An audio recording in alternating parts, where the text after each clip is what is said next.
normalitas. Normalitas itu adalah compare means,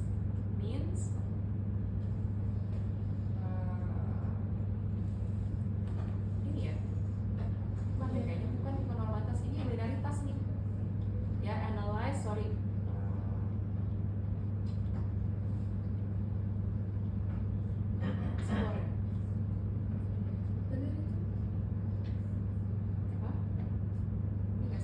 Terus kalau tes normalitas itu nggak perlu kalian hafal ya, buka di Google aja atau di slide ada kan, nanti udah saya upload juga di e-learning. Kalau normalitas, ingat uji asumsi klasik ada 3 apa aja? Normalitas, linear. Apa beda ketiganya? Normalitas, ini yang kita lakukan sekarang normalitas. Descriptive, explore. Oke.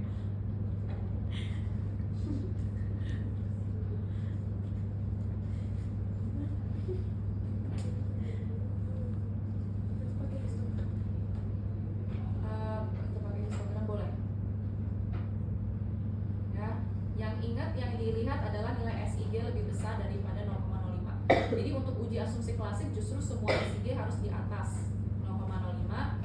Tetapi kalau untuk regresi kebalikannya ya, kurang dari 0,05. Oke.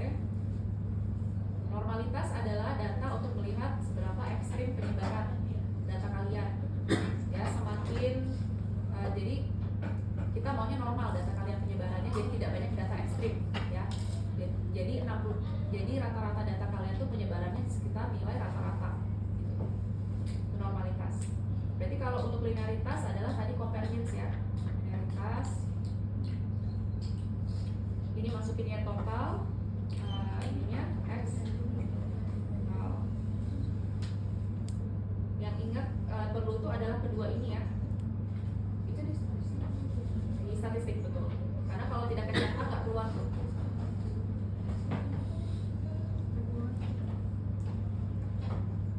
Yang dilihat hanya satu, deviation from linearity. ANOVA table, deviation from linearity, nilai SIG-nya di atas 0,05 berarti hubungannya linear. Oke, berikutnya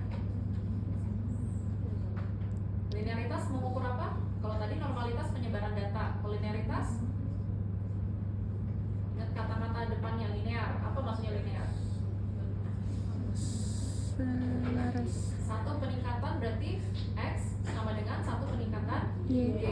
Ya, sama. Jadi nggak ada misalnya kalau X-nya meningkat 1 unit, Y-nya meningkat 3 unit ya, enggak. Jadi harus sama. Nah itu interpretasinya hanya deviation from linearity di atas 0,05.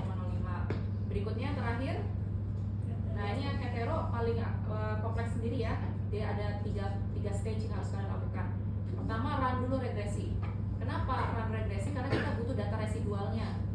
Data residualnya itu hanya bisa kita dapatkan kalau kita ngerun si regresinya. Jadi regresi linear ini biarkan ya total x total. Nah ini yang penting adalah di save ya, di save residual,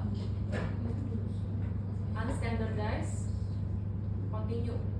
Karena kalau kalian tidak klik itu residualnya tidak keluar. Nah kalian cari res.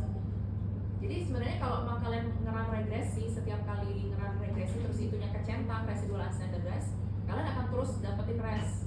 Sama nilainya sih sama ya, res 1, res 2 sama. Nah misalnya res ini masih ada angka minus, kita mau bikin dia plus semua. Kalau plus semua berarti kita harus bikin variabel baru. Kita compute ups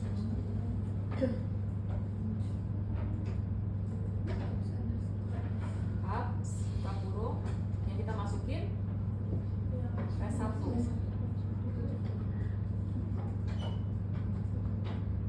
Ya, kalian cek di data kalian dapat ups res 1. Nah ini sekarang kita ngerun lagi regresi. Jadi kita ngerun tuh sampai 3 kali regresinya ya. 2 kali ya, 2 kali regresi linear. Nah sekarang kalian ubah ini ke ups yang tadi kalian baru bikin. Nah mau bikin res lagi yang banyak, kalian bisa ini aja diantik tuh, kan? Biar nggak muncul terus. Nah, ini yang kalian butuh lihat hanya yang coefficient untuk SIG di bawah ini yang tulisan X total, ya 0,026. Berarti di sini tidak terpenuhi ya karena di bawah 0,05. Berarti dari ketiga itu dilihat Ya, di bawahnya aja. Nah, udah kalau itu sudah, kalian tinggal ngeram regresi. Nah, ingat tadi sini suka tadi ada beberapa yang ini regresi linear.